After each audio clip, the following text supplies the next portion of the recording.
fighting. Oh my God, they're like little puppies. Look at that big guy, look how big he is. Look how big he is. This is incredible. It's easy to fall in love with the amazing wildlife in the Great Bear Rainforest and Sea, and I wanted to learn more about how unique the ecosystem is and why environmentalists are fighting so hard against the pipeline. So we jumped in the kayaks and went for a paddle with Darcy from the World Wildlife Fund. So what happens is, as the salmon go up the rivers, bears and wolves and birds are all feeding on them, and they're dragging the carcasses into the woods, so all the nutrients from the salmon end up back in the forest. So the fish are essentially feeding the trees. Which is why the water here is so important. Yeah. It's so incredible how everything just relies on each other here. So when one thing is affected, you can see how it would ripple and affect everything. We literally just saw a bald eagle catch its prey, just kayaking, like regular kayaking. There's another bald eagle right there.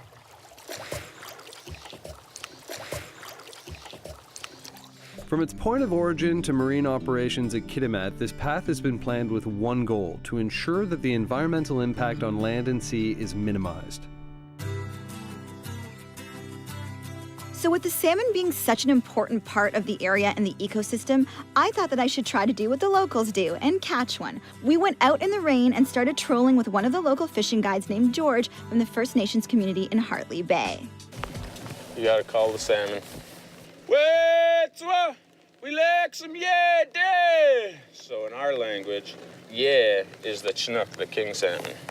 Okay. Yeah, and I was calling a specific fish there. So is that the one we'll get? That's what we're hoping for, is a chinook. Okay. Can you tell me about the fishing out here, how important it is for tourism and for what you guys do? The salmon runs actually everything to us out here. Yeah? Especially when it comes to our culture, because our people harvest it pretty much all summer long. And everything that's harvested through the spring and summer, we actually keep it for our winter, fall and winter, because around here, that's the hardest time for us to get in and out of Hartley Bay.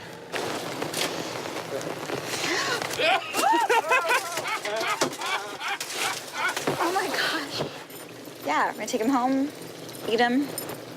I feel a little bad, I'm not gonna lie, but at the same time, it's like, I eat fish all the time at home and I buy it from a grocery store and someone else did it. So if I'm gonna, kill it, I might as well, if I'm gonna eat it, I might as well have the honor of killing it and knowing what I'm doing and taking pride in it, right?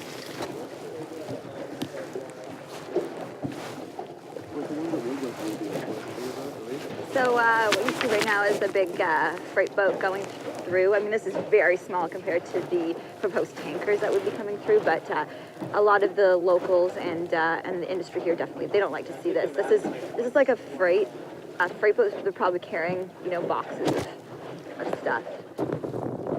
Is that super weird for you to see that coming through here? Yes, it is.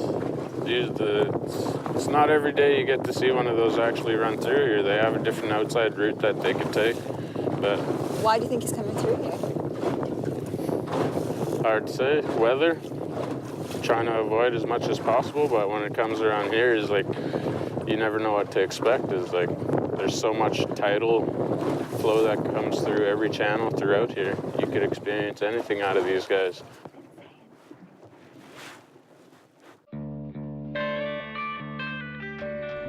"23 years ago, the Exxon Valdez crashed in Alaska, spilling over 260,000 barrels of oil into the ocean.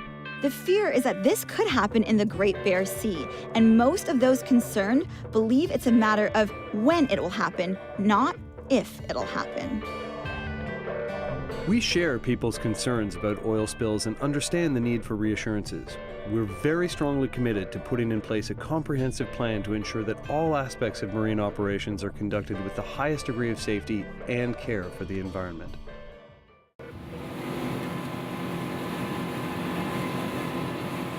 On one of our many boat rides, I chatted with Darcy from the WWF about the issues.